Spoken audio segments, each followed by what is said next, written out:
السلام علیکم ورحمۃ اللہ وبرکاتہ۔ آج ہمارے سامنے جو شخصیت بیٹھی ہوئی ہے، جن کا نام مولانا مفتی ابو ذر خان صاحب ہے، اور یہ معہد کے فاضل ہے۔ ہم نے ان سے وقت لے کر ایک اہم موضوع پر گفتگو کرنے کی اجازت چاہی، اور وہ موضوع اور وہ عنوان یہ ہے کہ عوام کے لیے ائمہ مساجد کے حقوق۔ تو چلیے ہم سوال کریں گے، کچھ باتیں پوچھیں گے کہ عوام کے لیے ائمہ مساجد کے حقوق کیا ہے۔ وعلیکم السلام ورحمۃ اللہ وبرکاتہ۔ آپ کا بہت بہت شکریہ، آپ نے ہمیں دعوت دی، آپ کی دعوت پر یہاں حاضری ہوئی ایک اہم پوڈ کاسٹ اس عنوان پر کہ عوام کے لیے ائمہ مساجد کے کیا کیا حقوق ہوتے ہیں، اس پر آج ہمارا پوڈ کاسٹ ہونے والا ہے۔ اور آپ حضرات کو بتاتے چلیں کہ جس ساتھی نے ہمیں دعوت دی ہے یہ بہت ہی مشہور اور معروف شخصیت ہے، کافی سال علمی سفر ان کے ساتھ ہمارا گزرا ہے، اور اپنے علاقے میں بہت مشہور ہے، معہد کے فاضل ہے، حافظ ہے، عالم ہے، قاری ہیں اور مفتی بھی الحمدللہ۔ ان کی دعوت پر ہم نے لبیک کہا اور ہماری یہاں حاضری ہوئی، اور آپ کا بہت بہت شکریہ کہ آپ سبب بنے ہماری آواز کو سوشل میڈیا کے ذریعے دور تک پہنچانے۔ تو آئیے سوال و جواب کا سلسلہ شروع کرتے ہیں، اور حضرت مفتی صاحب سے اس کے متعلق جاننا چاہتے ہیں۔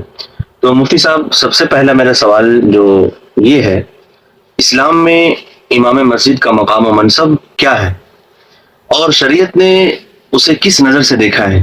ذرا آپ وضاحت فرمائیں۔ دیکھیے، یہ بہت ہی اہم سوال ہے کہ شریعت کی نظر میں ائمہ مساجد کے کیا حقوق ہے۔ تو اس سوال کا جواب سمجھتے ہیں ہم قرآن و حدیث کی روشنی میں۔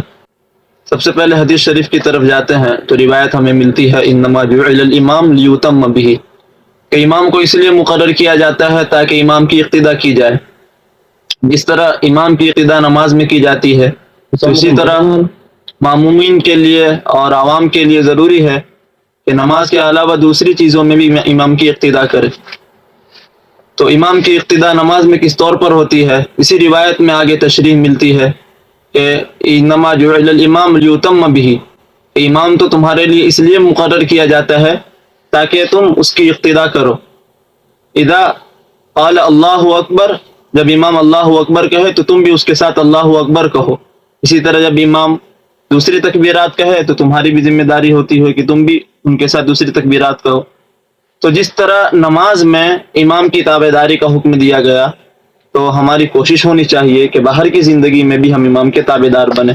یہ شریعت کی طرف سے بنیادی حقوق میں سے ایک حق تو امام کا یہ ہے، اور امام کا جو مقام ہے، امام کا مرتبہ ہے، یہ بہت ہی اونچا ہے۔ اس لیے کہ آپ اگر اس پر ذرا غور کریں تو امامت جو ہے یہ مصلی نبوت ہے۔ اللہ کے رسول صلی اللہ علیہ وسلم جب تک حیات تھے، آپ کی موجودگی میں کوئی نماز نہیں پڑھاتے تھے، الا یہ کہ آپ کسی کو حکم فرماتے، وہ الگ بات۔ تو اس سے پتہ یہ چلتا ہے کہ امامت جو ہے مصلی نبوت ہے۔ تو شریعت نے اتنا اونچا مقام دیا ہے امام کو، تو امام کا مقام اور امام کا مرتبہ شریعت اسلامی میں بہت زیادہ بلند ہے۔ ماشاءاللہ، بہت اچھا آپ نے جواب دیا۔ دوسرا سوال ہمارا آپ سے یہ ہے کہ امام مسجد کے وہ بنیادی حقوق کون سے ہیں جن کی رعایت ہر مقتدی پر ضروری ہے؟ ذرا اس کی بھی وضاحت فرمائیں۔ بہت ہی اہم سوال ہے کہ امام مسجد کے بنیادی حقوق کیا کیا ہے۔ ایسے امام مسجد کے بہت سارے حقوق ہیں، اب بنیادی حقوق پر بات ہوگی تو بنیادی حقوق پر ہم غور کریں تو سب سے پہلے پتہ یہ چلتا ہے کہ تمام مقتدیوں کو امام صاحب کی ضروریات کا خیال رکھنا چاہیے۔ امام صاحب کی کیا کیا ضروریات ہے؟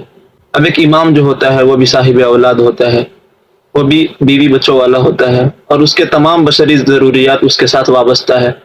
اگر ہم یہ سوچیں کہ امام یوں ہی مسجد میں آ رہے ہیں، نماز پڑھا کر چلے جا رہے ہیں اور اسی طرح ان کی ڈیوٹی پوری ہو رہی ہے، تو یہ ہماری سوچ غلط ہے۔ اس لیے کہ جس طرح ہمارے ساتھ ضروریات لگے ہوئے تو ان کے ساتھ بھی ضروریات لگے ہوئے، تو اب ہم ان کے حقوق کو پہچانیں، حقوق کو پہچان کر پھر ان کو اپنے پاس بلا کر جو ہو سکے ہم امام صاحب کا تعاون کرے، امام صاحب کچھ اپنی طرف سے ہدیہ دے۔ یہ تو ایک حق۔ دوسرا حق یہ کہ امام صاحب کی جتنی بھی ذمہ داری ہے اور امام صاحب کیا چاہتے ہیں ہم سے، ان کے مزاج کو اور ان کے منشا کو سمجھے۔ سب سے بڑی بات یہ ہے کہ امام صاحب ہمارے لیے جب اتنی ذمہ داری کو انجام دے رہے ہیں، ہمارے لیے اتنا سارا کام کر رہے ہیں، تو ہم کیوں امام صاحب کی مخالفت پر تل جاتے ہیں؟ اگر ہم ان کے حقوق کو پہچاننے والے ہو جائے تو ہم حقیقی معنی میں کبھی امام صاحب کی مخالفت نہیں کریں گے. تو شریعت نے بہت سے حقوق عائد کیے ہیں جو بنیادی طور پر چند باتیں آ گئی سامنے. ماشاء اللہ آپ نے جو جواب دیا بہت بہتر تھا، لیکن آپ کے جواب سے میرے ذہن میں ایک بات آئی جو مناسب سمجھتا ہوں کہ لوگوں کو بھی بتا دو کہ آج کل لوگ اماموں کو اس لیے بھی یاد کرتے ہیں کہ جب ضرورت ہوتی ہے، مثال کے طور پر گھر میں کسی کا انتقال ہو گیا تو قرآن پڑھوانے کے لیے بلا لیے، قرآن خوانی کروانے کے لیے بلا لیے، 10 بچوں کو لے کر آئیے اور قرآن پڑھیے. یہ بالکل میں سمجھتا ہوں کہ مناسب نہیں ہے کہ ضرورت کے وقت امام کو یاد کیا جا رہا ہے، باقی وقتوں میں امام کا کیا خیال ہے، کیا حالت ہے ان کی، کچھ نہیں پوچھا جاتا ہے، اور بہت ساری چیزیں ہیں. تیسرا سوال ہمارا آپ سے یہ ہے کہ امام کی عزت و احترام، اطاعت اور اس کے بارے میں حسن زن کی کیا اہمیت ہے؟ دیکھیے یہ بھی بہت ہی اہم سوال ہے. اب جہاں تک حسن زن کی بات ہے تو صرف امام نہیں بلکہ شریعت میں ہمیں حکم دیا گیا کہ ہر ایک کے ساتھ حسن زن کا معاملہ کرے. یہی وجہ ہے کہ اللہ تبارک و تعالیٰ نے ارشاد فرمایا یا ایھا الذین آمنوا اجتنبوا کثیرا من الظن ان بعض الظن اثم، کہ ایمان والو بہت سے گمان سے بچو اس لیے کہ بعض گمان گناہ ہوتے ہیں. اب اس میں جس طرح سوء زن سے بچنے کا حکم دیا گیا ہے تو اسی طرح حسن زن کرنے کا حکم دیا گیا ہے. تو یہ جب عام مومنین کا یہ حال ہے کہ ان کے ساتھ ہمارا رویہ یہ ہونا چاہیے کہ حسن زن کا معاملہ ہو، تو جو امام صاحب مصلی امامت پر وہاں بیٹھے ہیں تو وہ تو بہت زیادہ اس کے لائق ہے کہ ان کے ساتھ حسن زن کا معاملہ کیا جائے. بہت سی مرتبہ دیکھا جاتا ہے کہ امام صاحب کسی کام سے باہر نکل گئے، امام صاحب کہیں گئے تو لوگ عموماً ان کے بارے میں افواہیں پھیلاتے ہیں کہ امام صاحب من کی مرضی چلاتے ہیں، جہاں چاہے چلے گئے. جی میں اس پر ایک بات کہنا چاہتا ہوں کہ جیسے امام صاحب باہر نکل گئے کسی چیز کام کی وجہ سے، کہیں پہ شاپنگ کے لیے چلے گئے یا پھر کسی بھی غرض کی وجہ سے گئے ہیں، تو لوگ اس پر بہت کیچڑ اچھالتے ہیں کہ امام صاحب تو آج مجھے وہاں نظر آئے تھے. ارے وہ انسان ہے، وہاں کیوں نہیں نظر آئیں گے؟ وہ کوئی فرشتہ ہے جو غائب رہیں گے؟ بالکل آپ کی یہی بات ہے جو آج سے 1400 سال پہلے وہ لوگ کہتے تھے مالی ھذا الرسول یاکل الطعام ویمشی فی الاسواق. بالکل بالکل کہ رسول کا کام یہ ہوتا ہے کہ مست گھر میں بیٹھے رہے. ان کا نظریہ یہ تھا کہ بازاروں میں گھومنا کھانا پینا یہ رسول کو تھوڑی زیب دیتا ہے. تو جب رسول بشر ہے، جب ساری ضروریات ان کے ساتھ وابستہ ہے، تو ایک امام بھی بشریت کے ناطے امام کے ساتھ بھی ساری ضروریات وابستہ ہے. تو امام بازار میں کیوں نہیں جائے گا؟ کھانے پینے کے اسباب کیوں اختیار نہیں کرے گا؟ تو امام کے متعلق اس طرح کی ہم سوچے کیوں بناتے ہیں؟ بہت اچھا، ماشاءاللہ انہوں نے اچھا جواب دیا اور اس پر غور کرنے کی ضرورت ہے. ماشاءاللہ بہت بہتر آپ نے جواب دیا مفتی صاحب. آپ سے چوتھا سوال یہ ہے کہ امام کی مالی کفالت اور معاشی ضروریات پوری کرنے کے بارے میں اسلام کیا رہنمائی دیتا ہے؟ ہاں دیکھیے بہت اہم سوال ہے. معاشی ضروریات ہر کسی کے ساتھ وابستہ ہے. جہاں تک امام صاحب کے معاشی ضروریات کی بات ہے اور شریعت کی تعلیم ہے اس سلسلے میں، تو عام بات ہمیں یہ حکم یہ ملتا ہے کہ اجیر کو پسینہ خشک ہونے سے پہلے اس کو اجرت دے دو. یہ باتیں ہمیں شریعت میں ملتی ہے. اب ایک امام صاحب جو ہے ہمارے یہاں رہتے ہیں، امامت کراتے ہیں، اپنی پوری ذمہ داری پوری کرتے ہیں، تو ایک اعتبار سے بحیثیت اجیر کے رہتے ہیں. تو اب ان کی جو کفالت ہے، پھر ان کی جو تنخواہ کا معاملہ ہوتا ہے، وہ سارے مسلیان پر عائد ہوتے ہیں. تو اس لیے اس سلسلے میں مسلیوں کو بہت آگے بڑھ کر اس میں حصہ لینا چاہیے اور امام صاحب کی تنخواہ میں اور امام صاحب کی ضروریات میں ذرا برابر بھی دیر نہیں کرنی چاہیے. جس اعتبار سے ہو، ہر اعتبار سے کوشش ہو کہ امام صاحب کو تنخواہ اس کے وقت پر مل جائے، اور ان کی تنخواہ کے علاوہ جو دوسری ضروریات ہے تو اس کا بھی کوئی شخص ضامن ہو جائے، فردن امام صاحب کی ضروریات کا خیال رکھے. تو اس سے انشاءاللہ مسجد کا نظام بہت ہی منظم چل سکتا ہے. اس کے لیے شرط یہ ہے کہ ہم سب بیٹھ کر غور و فکر کریں اور امام صاحب کی ضروریات کا اس طرح خیال رکھیں. ماشاءاللہ ہمارے مفتی صاحب کی طرف سے بہت اچھے جوابات آ رہے ہیں جو ہمارے لیے بھی اور لوگوں کے لیے بھی بہت فائدہ مند ہوگا.